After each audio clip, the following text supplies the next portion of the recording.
Good evening and welcome. And thank you for joining us. And thank you for joining our Toronto branch webinar for May. My name is Anne Brown. I am one of your hosts for tonight. Again, welcome. And if you're attending and not yet a member with our branch, a special welcome. As we begin, the Toronto branch is an organization focused on our shared and individual heritage and histories.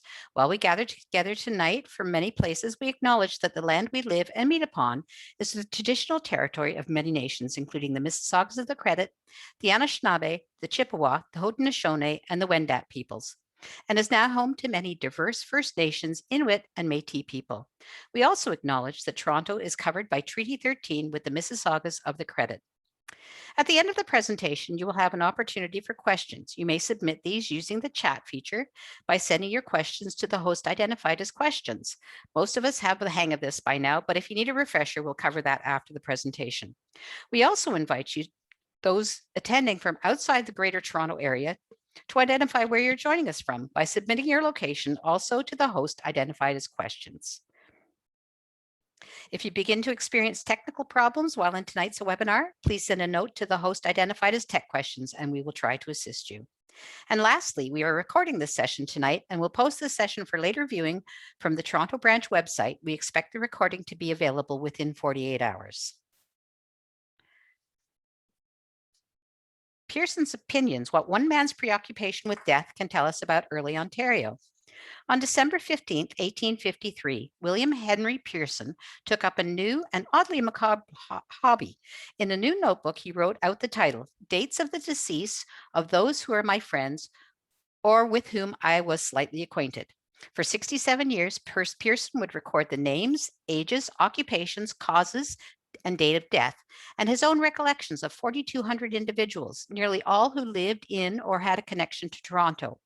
Pearson's notebooks are imbued with his own thoughts and interests, especially after 1860, when he started including his own written remarks for each individual. Pearson would describe how he knew the recently departed, passed judgment based on them through the lens of his staunch Methodist faith, and recorded both gossip and fact. Pearson's notebooks, now online, are a significant historical resource, especially from the 1850s and 1860s when the records for Toronto are scarce, as well as fascinating personalized account of the residents of Toronto over 6 decades. I am now pleased to introduce our featured speaker for the evening, Danielle Van Wagner. Danielle is a special collections librarian and archivist at the Thomas Fisher Rare Book Library at the University of Toronto, with a specialization in historical archives, German and European history, and the records of ordinary people. At the library, she processes archival collections, assists with acquisitions, teaches classes, and welcomes visitors from both the university and the public and conducts scholarly research. During the pandemic, she has participated in transcription projects and has curated several online exhibitions using Fisher's collections on the topics of personal narratives during World War I, Black history, and an upcoming exhibit on Fisher's LGBTQ holdings. She holds a BA in European Studies and an MA in Art and Visual Culture from the University of Guelph and a Master of Information in Archives and Records Management from the University of Toronto. She currently serves as a board member of the Bibliographic Society of Canada and as a member of the International Advisory Council of Operation Canada, a digital project which locates, digitizes, researches, and transcribes Canadian war diaries from the First World War. She previously worked as a freelance genealogist with Ancestry and as a historical researcher at the Modern Literature and Culture Research Center at Ryerson. Welcome, Danielle. Thank you for joining us this evening. Thank you. It's very nice to be here. And we have a great turnout this evening, so over to you. Thank you very much. I'm just going to turn my camera on and share my screen.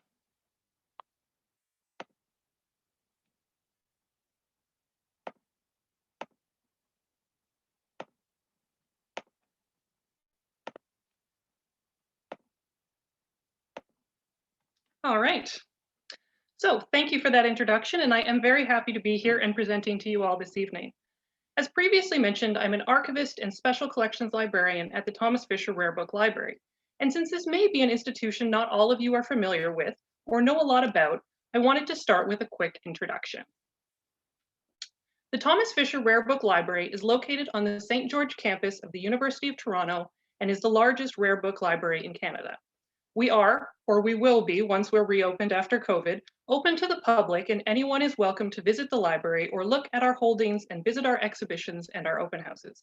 We hold 3 large themed exhibitions a year, as well as monthly mini exhibitions, all of which are a great way to see some of the gems of our collections. We have approximately 800,000 books in our library, and the oldest book we have is in fact not a book at all. You can see it there on the left. It's a 3,800-year-old cuneiform tablet from Mesopotamia, and while it's not technically a book like we would think of today, it served the same purpose as a system of writing and sharing information. Similarly, we also hold Egyptian papyrus, which is, this example here is 2,500 years old, which is writing on a type of paper made of reeds.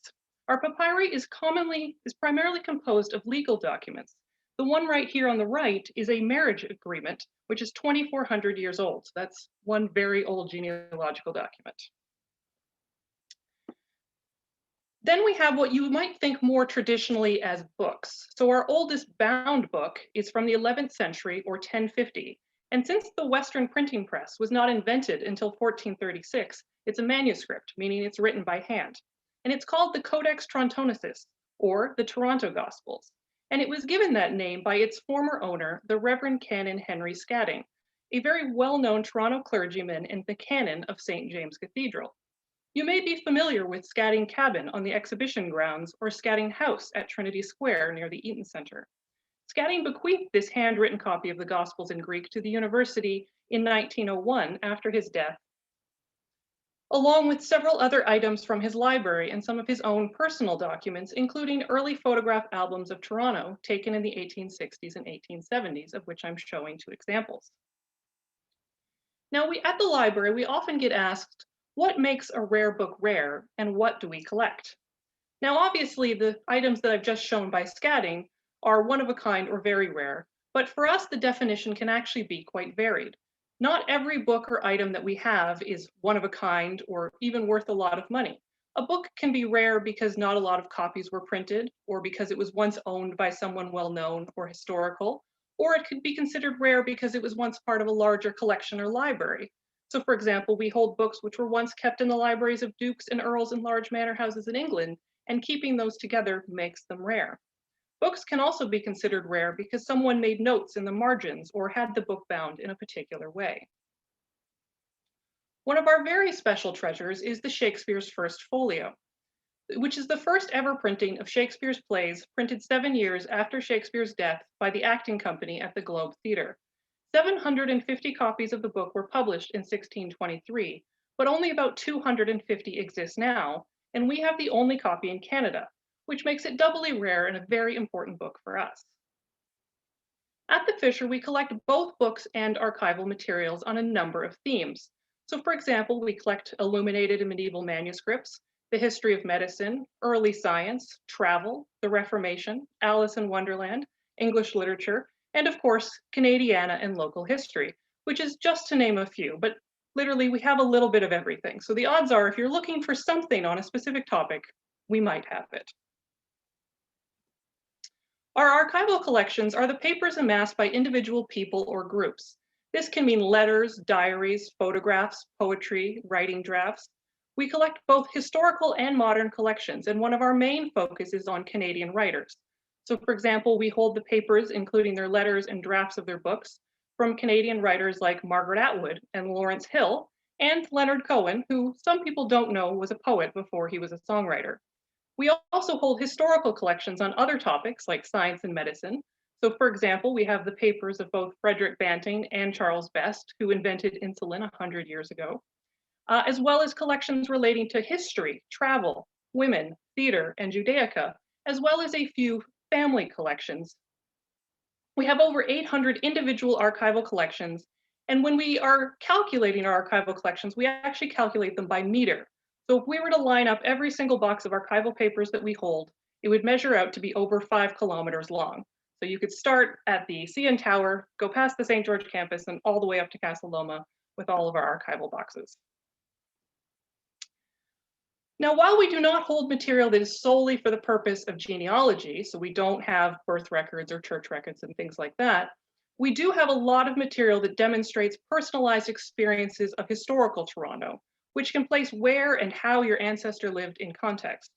For example, we recently obtained a sketchbook, which is on the left there, from 1854 of scenes of Toronto, including several beautiful watercolors of the winter of 1854, with street scenes and citizens skating in the frozen harbor, made by James Graham and his wife Sarah Chadwick when they visited the city from England.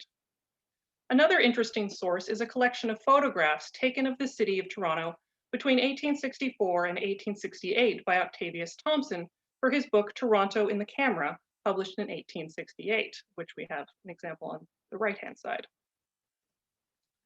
Other significant holdings include diaries by residents and visitors to the city, such as, just to name a few, we have quite a few. William Ord Mackenzie's description of Toronto in 1839, which you're seeing on the left there, and the diary of a Toronto lawyer and deputy of justice, Zebulon Lash, from 1918, and a 5-year diary of Gwen Kennedy, a young girl living in Toronto's East End during the years of World War II. And that brings us to the two items that we're going to be looking at in detail tonight, which are the handwritten necrology notebooks of William Henry Pearson, which he aptly called the dates of decease of those who are my friends or with whom I was slightly acquainted. For 67 years, beginning in 1853 and ending with his death in 1920, Pearson recorded the names, ages, occupations, causes, and dates of death, along with his own recollections, thoughts, and judgments of over 4,200 individuals, nearly all who lived in or had a connection with Toronto. Pearson's dates of decease, especially in its first 2 decades of 1850 and 1860, records many individuals who have otherwise left little or no footprint in history. Ontario did not start maintaining comprehensive death records until 1869, and the 1851 census returns for Toronto and Scarborough have been lost to history, resulting in a significant lack of details for early residents of the city. I think this is a fascinating and very unique item, which can be both useful from a genealogical perspective, but perhaps more so can offer us a fascinating insight into how our ancestors living in Toronto may have lived, what they faced, and how life changed in Toronto over the period of 6.5 decades. Of course, tonight I can't touch on everyone listed by Pearson.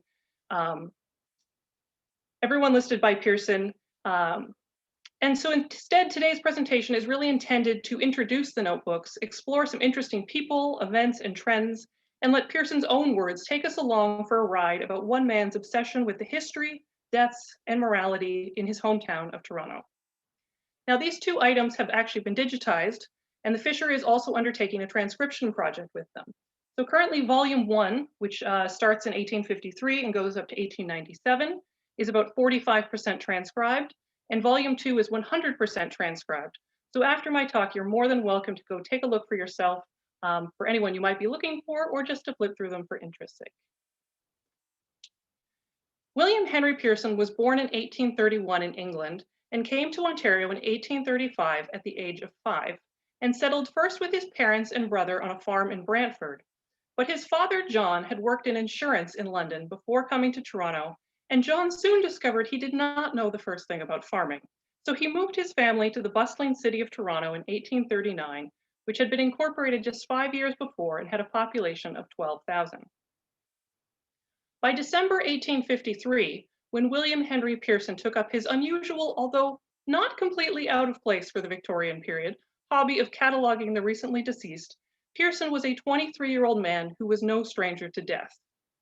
When he was 16 in 1847, his mother died, and a little over a year later, his father died suddenly while visiting England, leaving Pearson at the age of 17 as the oldest of 5 siblings, and he was required to leave his studies in the subjects of art and music to support himself and his family. Soon after the deaths of his parents, he was employed with the post office in their distribution warehouse on Wellington Street, which he later recalled as a wretched, dingy hole with its foul atmosphere. It was there that for 7 days a week, up to 14 hours a day, Pearson toiled underground.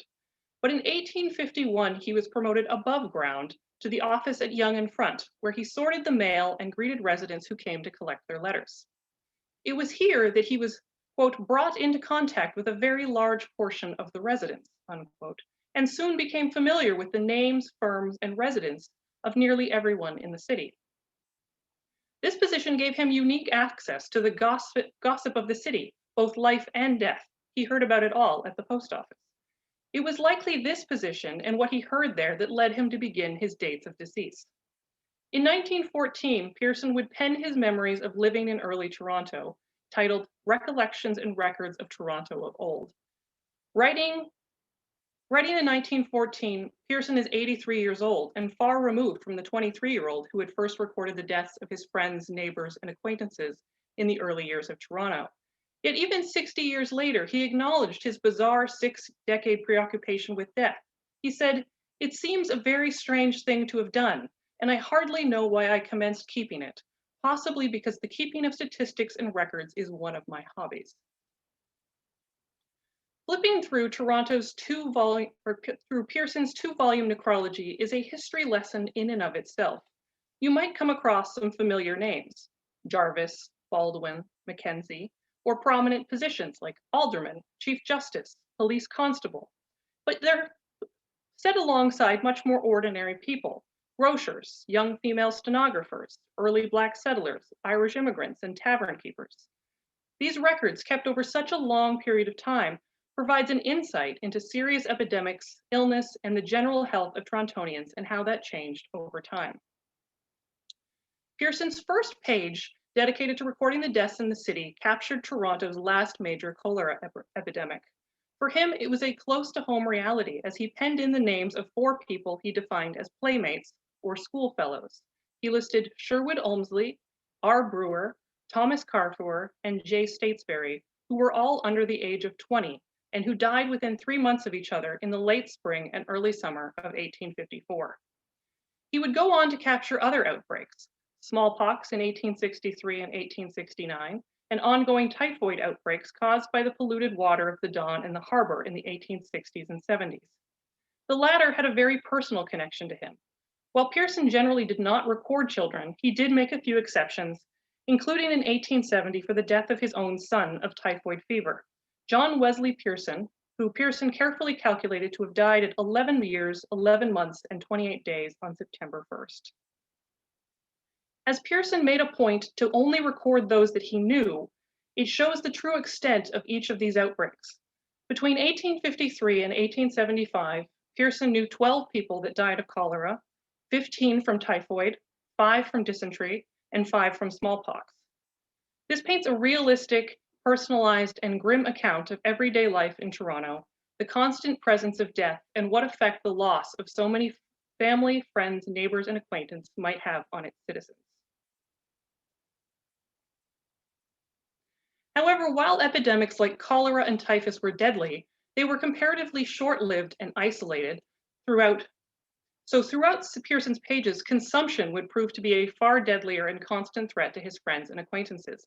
Consumption, which was the historical term for tuberculosis, was the leading cause of death among young adults in Victorian Toronto for decades. Between 1853 and 1875, Pearson recorded 140 deaths of consumption, of which the average age at death was only 34 years old, with young women being the most likely to be inflicted. His personalized remarks on those who died with consumption emphasized the lingering and malicious disease in which death provided the only relief. For Martha Wilson, with whom he notes that they met in the same class, he would write that she died in peace of consumption in October of 1858, whereas a little over a year later, he'd note that for 15-year-old Mary Price, death was a moment of God's mercy. Having recorded these records for over 60 years, it's also possible to see how health and death changed substantially in Toronto with the advent of advanced medical care and changes in water access and housing. In the first years of recording between December 1853 and October 1856, the average life expectancy of adults is 42 years old, with common causes of death including consumption, cholera, typhoid, smallpox, paralysis, and heart disease. Yet nearly 60 years later, in the 2 years preceding the outbreak of the First World War, the average had gone up to over 20 years, to 67 years old, with the illnesses of the 1850s and 1860s replaced by old age, general decay, and illnesses such as cancer and stroke. The oldest individual Pearson ever recorded was John Honstein, who died in 1863 at the amazing age of 111 years old, a fact that earned an exclamation mark by Pearson, who also wrote somewhat cheekily under the cause of death, old age? Question mark. However, while his advanced age warranted praise from Pearson, his morality did not.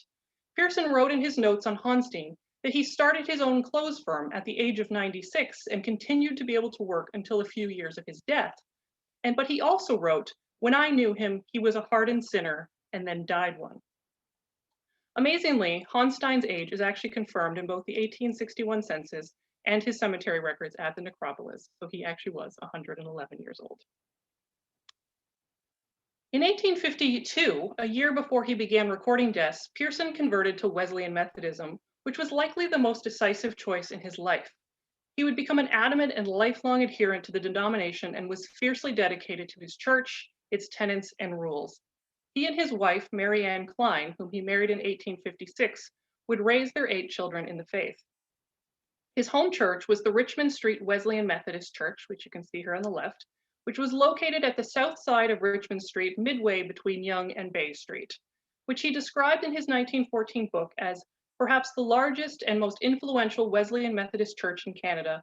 It had the largest membership and indeed often was called the Cathedral of Methodism, with a seating capacity of 1,800. It also had the largest Methodist Sunday school in Canada, a point of pride for Pearson, who taught Sunday school for a time and was later elected superintendent. After Pearson left the post office in 1857 to work his way up to general manager from clerk at the Consumers Gas Company, where he worked for 54 years, the Richmond Street Church and its Sunday school became a key place to make new friends and acquaintances, and subsequently, when the time came, to record their death in his books. In 1860, he changed the formatting of his entries to include extended comments or remarks on the opposite page. Here he described the cause of death in more detail, such as fell from the top of a mast of a whaling vessel in the South Pacific, as was the case for 25-year-old sailor Donald McLean, who was once in Pearson's Sunday school class, or died of the effects of fright from hearing a lecture by Reverend William Baxter on the Second Coming of Christ for 40-year-old Mrs. W.L. Pierrant. He also uses this space to remark on his own relationship with this deceased, in which attended Richmond Street SS, or Sunday School, or SS Scholar, became a popular refrain. So you can see an example of the remarks page here on the right, with several references to the Richmond Street Church. Perhaps the only description more popular than attendance at Sunday school was to pass judgment on the decedent's morality and to declare them, like John Honstein, a hardened sinner, or even more popular was to describe them as dissipated. Pearson's definition of the term was most likely influenced by John Wesley's sermon on dissipation from 1784. The founder of Wesleyan Methodism, his published sermons were popular reading and source material for the pulpit. Wesley defines a dissipated man as separated from God, this character to those who are violently attached to women, gaming, drinking, to dancing, balls, races, whoever is habitually inattentive to the presence and will of his creator. In October of 1858, Pearson records the first account of death by dissipation in the shape of 35-year-old tavern keeper Joseph Bird. While dissipation is certainly not an established medical cause of death, Pearson seemingly adapts the term to describe one who has caused their own death by dedicating their life solely to vice. So, for example, Pearson notes 38-year-old John Roddy, a constable who died in 1863, of which he said, died in lunatic asylum, but once a man of wealth and strong constitution, but through dissipation lost all, ruined health, and became insane. A dedicated teetotaler, Pearson had a particular loathing for the drink and all those who supplied it, and nowhere is this more obvious than in his description of tavern keepers. Those in this particular occupation, at least according to Pearson, tended to die young of consumption through violence, the drink, or dissipation. Perhaps the most telling is John Blair, aged 46. Blair died in 1865 and was described in Pearson's remarks as formerly carpenter, took to tavern keeping and drink, became insane and fell into the river. I knew him when he was a prosperous man. Falling into water appeared to be an occupational hazard for tavern keepers in Toronto, further proved by 45-year-old Polk Larkin, who on the day of Confederation, July 1st, 1867, he, according to Pearson, walked into the bay in a state of intoxication. In the first 20 years of record keeping, Pearson pens a staggering 70 deaths of tavern keepers, by far the largest recording of one single occupation within his pages. This is a surprisingly high number, given that many of those that he notes are Irish, Roman Catholic, and if he is to be believed, extremely heavy drinkers who by nature of their profession spend all of their time in taverns, which are essentially all things that Pearson himself staunchly disapproves of. So did Pearson actually personally know of 70 tavern keepers? It seems rather unlikely, and it's much more likely that he heard of these deaths through word of mouth or from other sources and recorded them because they proved his points that taverns were dens of sin and dissipation, resulting in drunkenness and early death. He even went as far as to record an entire family of tavern keepers who were well-known troublemakers and radicals in Toronto, led by Michael Murphy, an Irish immigrant and tavern keeper. A staunch supporter of Irish rights, Murphy established the Hibernian Benevolent Society of Canada and was an early director of the Toronto newspaper, The Irish Canadian, and a suspected member of the Fenian Brotherhood. Murphy was arrested on his way to join the Fenian raids in 1866. He was sent to prison under the order of John A. Macdonald, but he escaped and spent the rest of his days in Buffalo, keeping, of all things, a tavern, of course. Over the span of 12 years, Pearson would record Michael Murphy's death, in which he referred to him as an outlawed Fenian, former resident of Toronto, and he would also record his mother, his two brothers, and his cousin. And it should probably come as no surprise to anyone that William Murphy, his brother, John Murphy, his brother, and John Murphy, his cousin, were all dissipated tavern keepers who died young. Interestingly, Pearson made a point of emphasizing their relationship to the celebrated Mike Murphy, the Fenian, in his comments, although given Pearson's opinions on dissipated tavern keepers, we can assume that he meant more notorious because he certainly did not celebrate Mike Murphy. In his book, Pearson would further elucidate on the unacceptable nature and multitude of taverns in the 1860s, stating that at the time in Toronto, there was one tavern for every 166 people, but that by 1911, there was only one tavern for every 4,091 people, which he referred to as a much more satisfactory condition, but that there is still a lamentable amount of drunkenness in the city, and it is hoped that these reductions will go on until the bar is abolished. But of course, it is not just the tavern keepers who were marked by dissipation, but also those that visited them.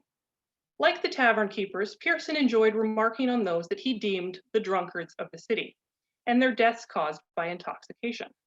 Pearson recorded the multitudes of those dying from the sin of the drink, such as 70-year-old Thomas Storm, who was once a local preacher and Sunday school leader before being lured to the drink, or the 12 individuals that died from delirium tremens, also known as the withdrawal of alcohol, while others were officially listed as dying of diseases such as paralysis, consumption, and dropsy, but he would add in his comments that death had been caused or hastened by the drink.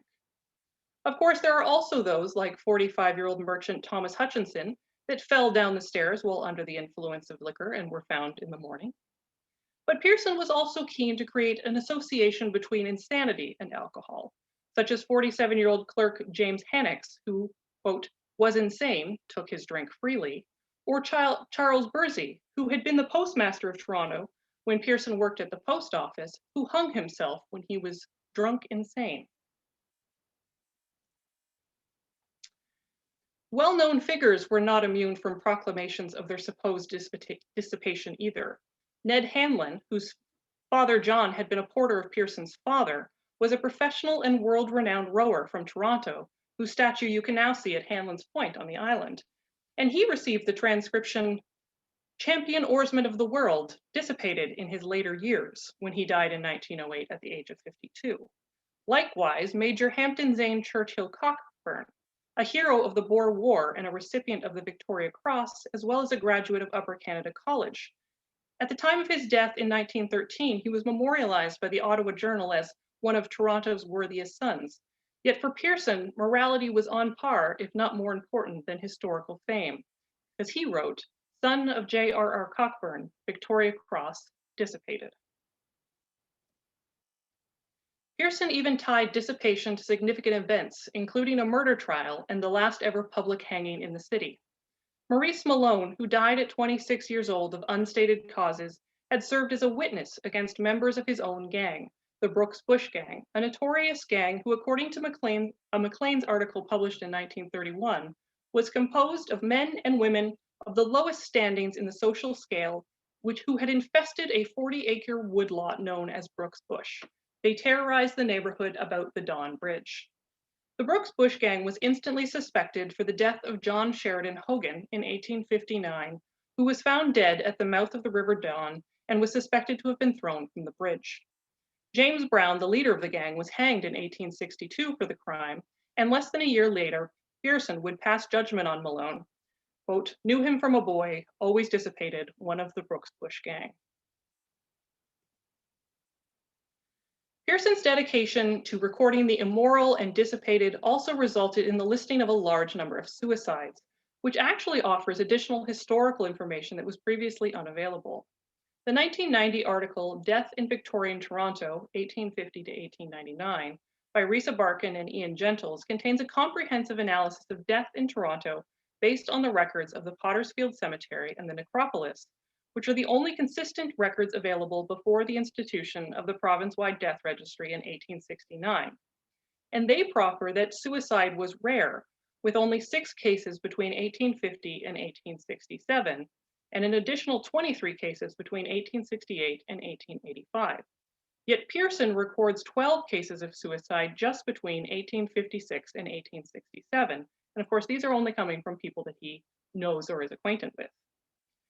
And Pearson does not shy away from the details, as official records might, and instead his descriptions are at times gruesome, with a particular focus on the vices that led to these moments of ultimate desperation.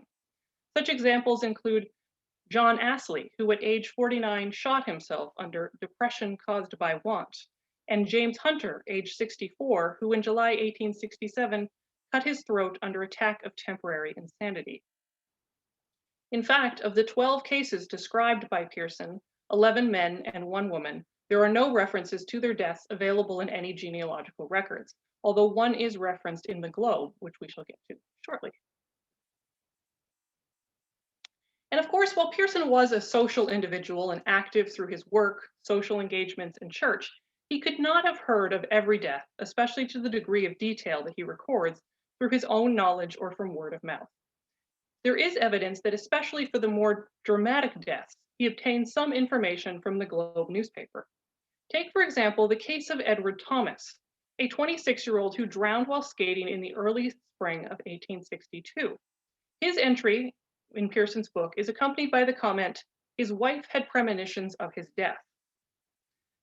The Globe published an article on the 3rd of March, 1862, which supplies some context to Pearson's cryptic comment. The article states that Mr. Thomas fell through the ice while skating near the distillery with his employer, Mr. A. Gooderham of Gooderham and Worts. And it then goes on to report that when her minister was sent to break the news to the new widow, she knew her husband was drowned and that she had had a presentiment that he would never return home alive.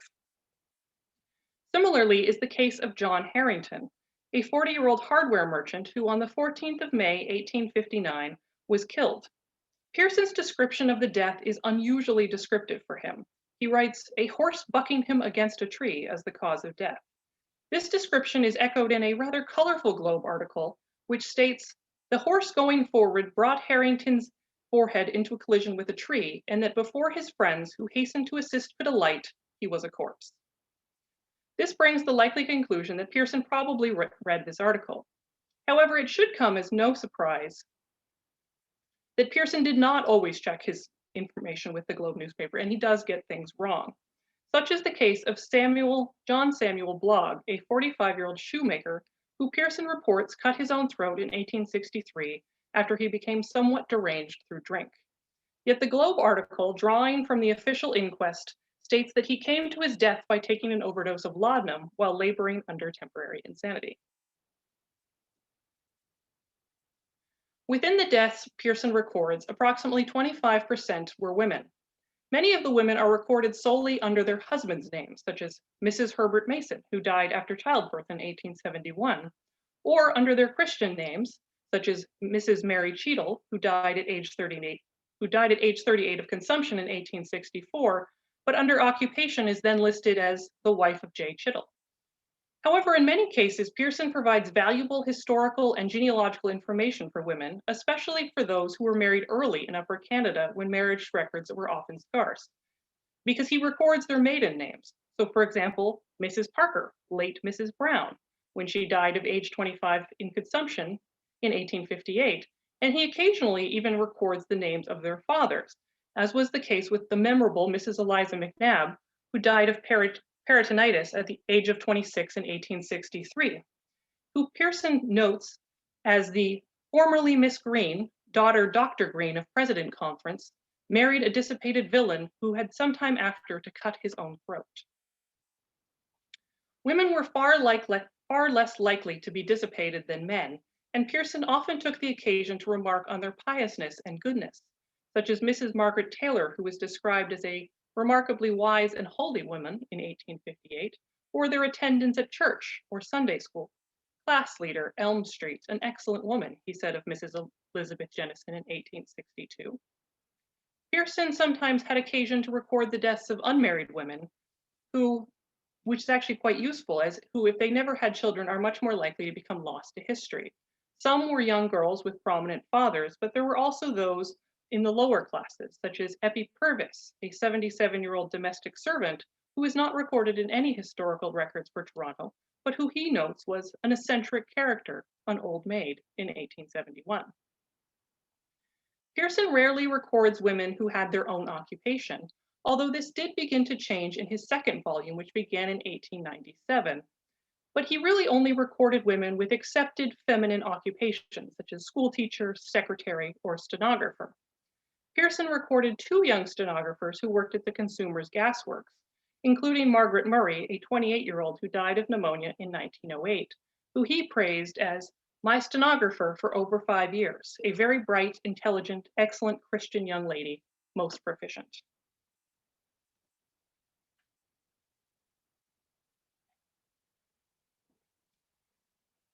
Another side of Pearson's staunch Methodism was his dedication to the abolition of slavery.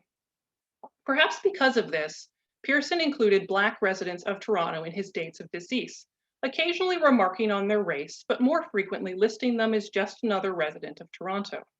Such is the case with Mrs. James Wilson, the wife of the Reverend of the African Methodist Episcopalian Church in 1864, James Mink, a 70-year-old former livery stable keeper who died in peace in 1868, who you can see there on the left, and Wilson Ruffin Abbott, a Toronto businessman and father of Anderson Ruffin Abbott, Canada's first Black physician, who died in 1876.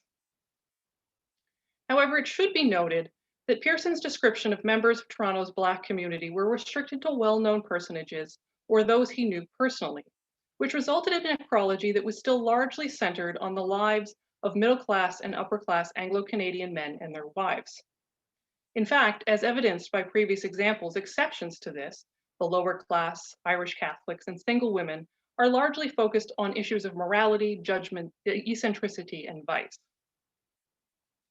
In fact, it becomes clear that Pearson is not above propagating stereotypical stories in his 1914 book, which dedicates 2 pages to James Mink. His description of Mink is as a very well-known citizen, a man of marked individuality, considerable intelligence, and good business ability, who owned a livery stable and a hotel called the Mansion House Inn.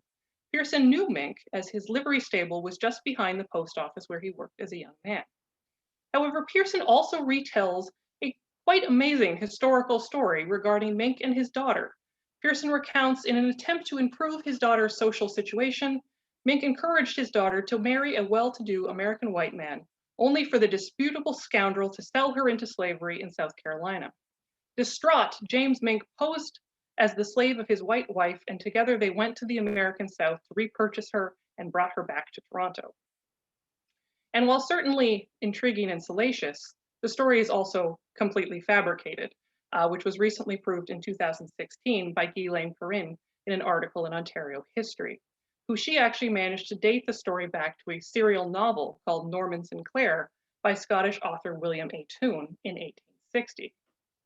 In fact, Mink's daughter married a Black Torontonian in 1852 and moved to Milwaukee in the mid-1860s, which was a fact that Pearson should have known given that their marriage was printed in the Methodist newspaper at the time. But even if he didn't see that article, he should have seen the rebuttal articles in Toronto area newspapers upon the death of Mink's daughter in 1880, when several American newspapers reran the salacious story. Pearson's necrology also connects Toronto and its residents to several significant historical and factual events, both in Canada and internationally. For example, he captured the death of two Torontonians, Malcolm McEachern and William Alderson, who both died at the Battle of Ridgeway, the largest engagement of the Fenian raids in 1866. McEachern and Alderson were two of only 9 Canadians who died at the battle, resulting in the contemporary moniker of the Ridgeway Nine. Pearson would also record the death of McEachern's wife in 1919, 53 years after her husband, at which point he recalled her as a close family friend. Pearson's commitment to abolition may also have led him to pay attention to the Civil War raging in the United States between 1861 and 1865, and to record the deaths of young men from Toronto who died fighting for the Union. While not a commonly discussed matter of Canadian history, over 30,000 men from British North America served in the Union Army.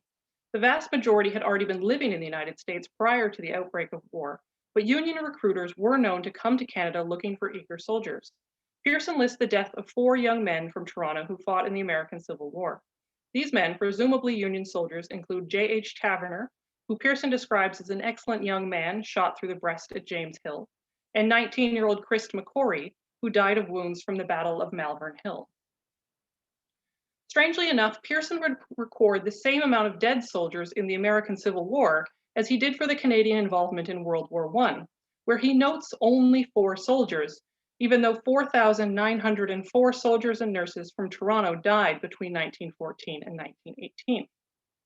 It is possible that even for Pearson, the death was overwhelming, and he chose instead to record only those who he knew personally, such as Lieutenant Mado MacDonald, who was a clerk at the Consumers Gas Company, where Pearson worked for 54 years, who died at the Battle of Ypres in April 1915. However, he continued to record other deaths occurring in Toronto during the First World War with regular frequency. As Pearson, by the time of the war, was in his 80s, as were many of his acquaintances, with many individuals dying of old age and extended illnesses. However, he did make a point of also penning the 3 Toronto victims who died aboard the Lusitania when it was sunk in 1915 by German U-boat, as well as the multitudes of Toronto citizens that died of influenza during the Spanish flu epidemic, leaving his underreporting of the First World War as a bit of a mystery. The last entry in Pearson's necrology is his own death, which you can see very lightly in pencil below there, which is written in an unfamiliar hand. Throughout his pages, Pearson recorded many family members, including 3 of his children, a granddaughter, and all 4 of his brothers, the last of which came with brother Arthur in 1913, and he wrote, "My last surviving brother," punctuated with an exclamation mark. Although strangely enough, he did not include his wife, Mary Ann Klein, who predeceased him in 1912 within his works. Pearson and his wife are buried in Mount Pleasant Cemetery with the apt beatitude, "Blessed are the dead which die in the Lord."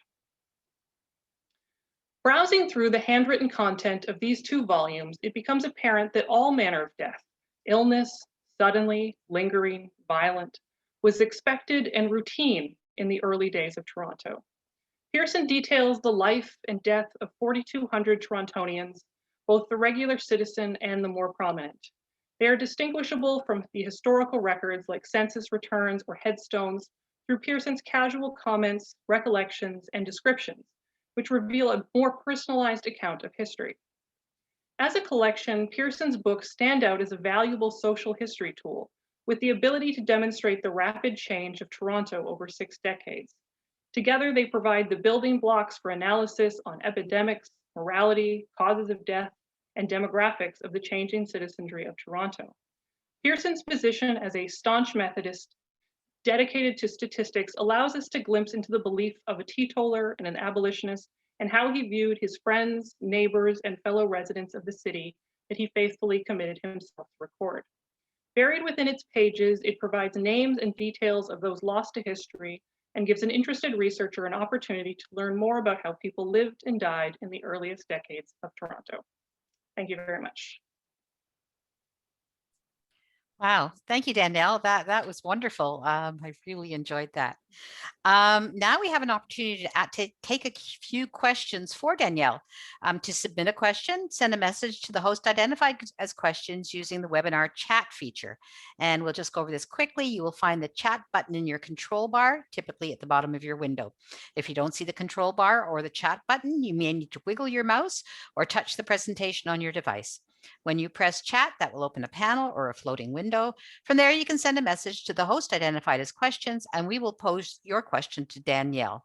We will try to respond to as many questions as time allows. And note, we may combine or merge questions if similar ones arise for more than one person. Just a really quick note, we've been let know that Danielle's handout is now available on the Toronto branch website. So we have a few questions rolling in already. So let's see, where do we start? The first question was, how do we access the digitized books? Would you have a link to that, please, Danielle? Yes, so I do. So all of those links are in the handout that I've provided. So both just the digitized copies, as well as our ongoing transcription projects. And the transcription projects are also searchable. So if you have a certain name in mind, you can pop that into the search function and you can see if it comes up in his book. Oh, terrific. Okay, thank you. How did Pearson die? Joanne is asking, I think I missed that. So I don't believe I actually said how Pearson died. Pearson had a stroke. So it was apparently he was in very, very good health until he was 88 years old. And apparently he felt ill and he dropped dead. Oh dear. Yeah. And Okay. they reported it in the Globe newspaper. So I believe they said long-term resident dropped dead or something along the lines of that in the article. Okay, great. All right. Diane says, excellent talk. Thank you. Kathy says, fascinating. Thank you. Do you know the date when transcription of volume 1 will be completed? It's ongoing, and I think right now we're probably hoping to have it done by July. Right now, we're currently just working on the bare transcription, and then someone's going to go through and just make, quick corrections of, any spelling errors or any sort of transcription errors. So if you take a look at it right now, there may be a few small errors, but we're hoping that by July it'll be, completely up and polished. Oh, terrific. Okay. Guylaine says, Pearson was a man of his times. It is notable that Christian Guardian Methodist newspaper also recorded people who died of drink. So it must be a thing. I think it was, and I think that was a very popular thing with Methodists. Okay. Linda says, excellent presentation. Thank you. And Paul says, clearly you've researched some of the entries. What proportion of those who he listed have been connected to other records? So I've basically just sort of taken a look, because I've actually done a lot of the transcription. So I've sort of had the opportunity that when I've been going through the transcription and I find someone interesting, or I find an interesting sort of, comment or topic, I made a note of it and then I went through and looked at it. So we haven't made any sort of official connections to anyone in the books to, more sort of standardized records like the Globe or, genealogical records.